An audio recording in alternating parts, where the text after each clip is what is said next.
Dark Myth WuKong, Chapter 10, Apotheosis.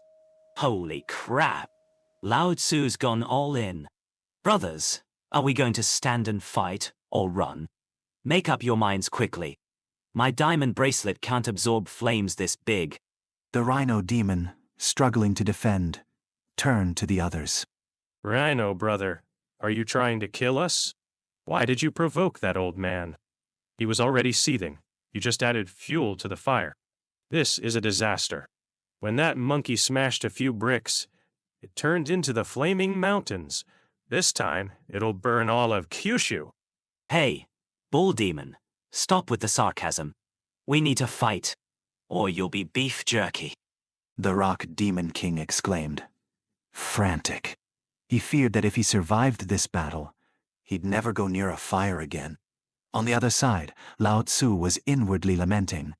Though the flames were from his 8 Trigrams Furnace, his natal magic treasure, once unleashed, their power was terrifying. Moreover, in his rage he'd self-destructed the furnace, using it as fuel for the 8 Trigrams fire, which was now a celestial thunder igniting earthly fire. What kind of treasure was the 8 Trigrams Furnace? It was Lao Tzu's tool of enlightenment, a primordial treasure, and the flames within had burned since Pangu created the heavens. Now, two were fused. Their power was unimaginable. Junior, help me! In that moment of distraction, a wisp of the 8 Trigrams fire escaped, instantly incinerating the surrounding space into a black void. Seeing the flame's power, the bull demon king and the others paled. This wasn't fire. It was comparable to the chaotic currents of the 9 heavens.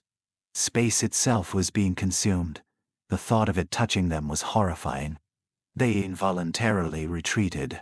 A profound silence fell, more unsettling than the sight of Tang Sanzang's salvation flower rain.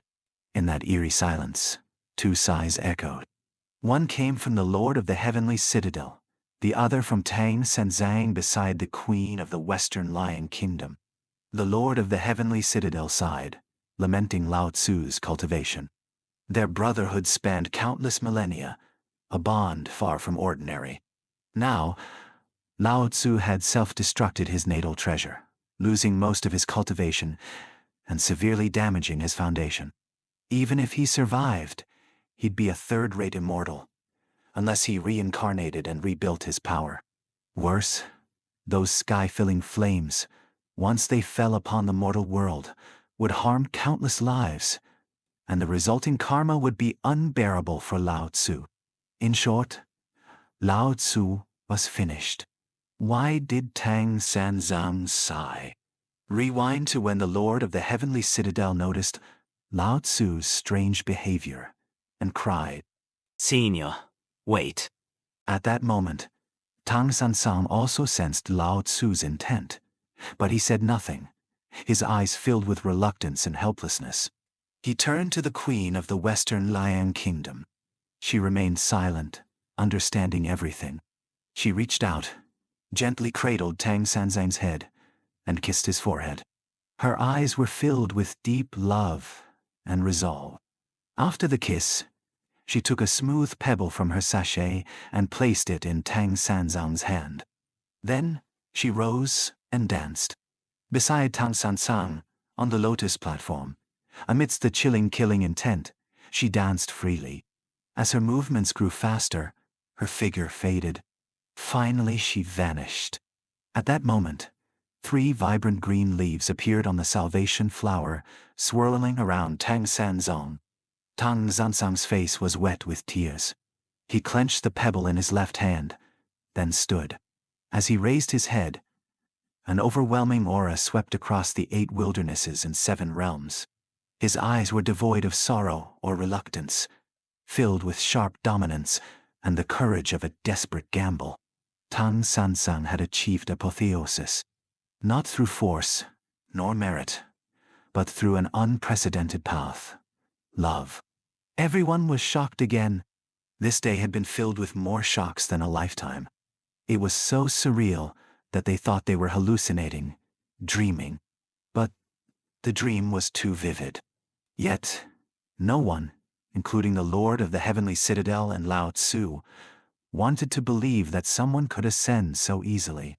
Since Pangu created the world, those who achieved the supreme path had endured countless lifetimes of unwavering faith and ceaseless comprehension of the heavenly Dao. Nuwa created humanity and patched the heavens with 5-colored divine stones, earning merit and becoming a sage. Ascending to sagehood was incredibly difficult, but Tang Sanzang had done it without doing anything, saying anything, no earth-shattering events, no grand pronouncements, just a silent transition from sitting to standing. He had become a sage, an immortal being. Tang Sanzang slowly extended his left hand, and the swirling salvation flower gently landed on his palm. He lovingly stroked it with his right hand, then flicked his index finger across a green leaf. The leaf, as if sentient, fluttered away, circled Tang Sanzang, and landed on his forehead. It didn't linger, soon flying away. This time, it flew to the Rock Demon King, circling his severed arm. Then, a shocking thing happened. The Rock Demon King's missing arm, which could never regrow due to the absence of his spirit, began to regenerate. Though the new arm was tender, it was undeniably real. The Rock Demon King was speechless. His missing spirit was not only restored, but also more refined.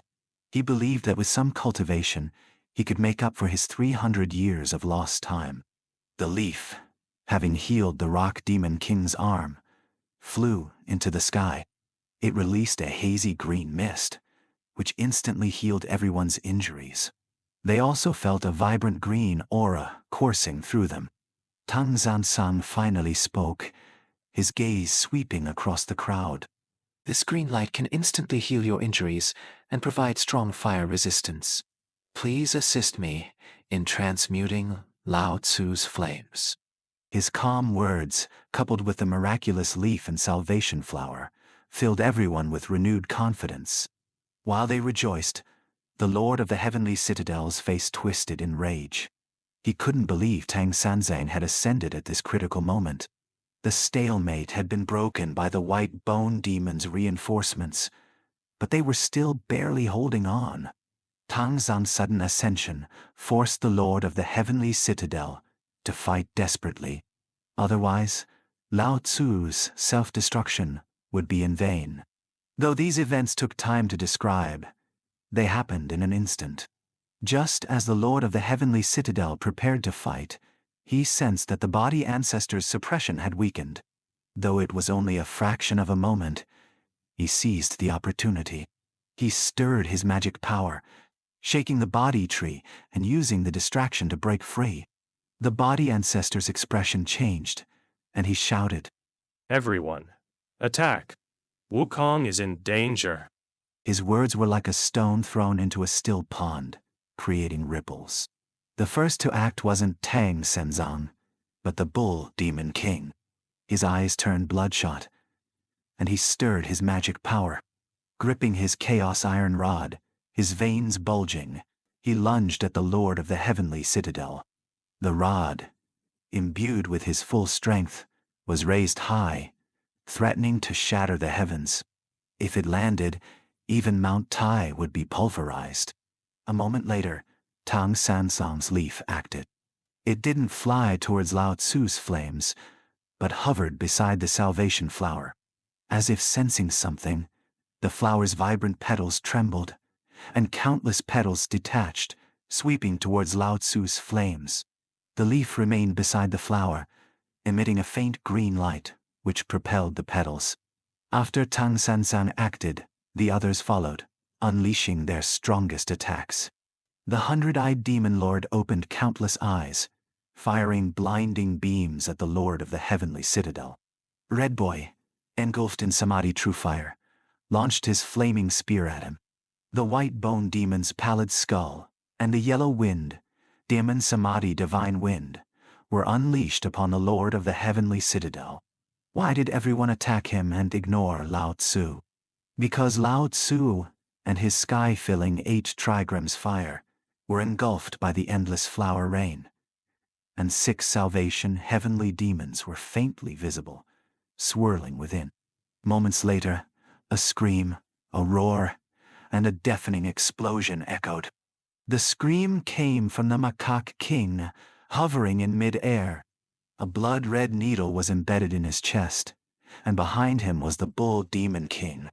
His arms were mangled, his tendons severed, and his white bones were visible. The roar came from the Lord of the Heavenly Citadel. Though he had severely injured the Bull Demon King and the Macaque King, he was also battered by the combined attacks. Aha, Macaque King, Lord of the Heavenly Citadel, we are mortal enemies. The Bull Demon King's strike hadn't harmed the Lord of the Heavenly Citadel, but was blocked by his supreme reincarnation mirror, which reflected the force back. Thus, the Bull Demon King injured himself. As his arms were crippled, the Lord of the Heavenly Citadel unleashed his supreme Blood Shadow Needles. Blood Shadow Needles, supreme primordial spiritual treasure, from the netherworld Blood Sea. There are 129,600 needles. They are extremely venomous. Once they strike, the victim turns into blood. Zing the needles about to hit the Bull Demon King, a figure rushed to intercept them. The needles pierced his chest. The 7th sacred demon, the Macaque King, was dead. He didn't even have time for a final word.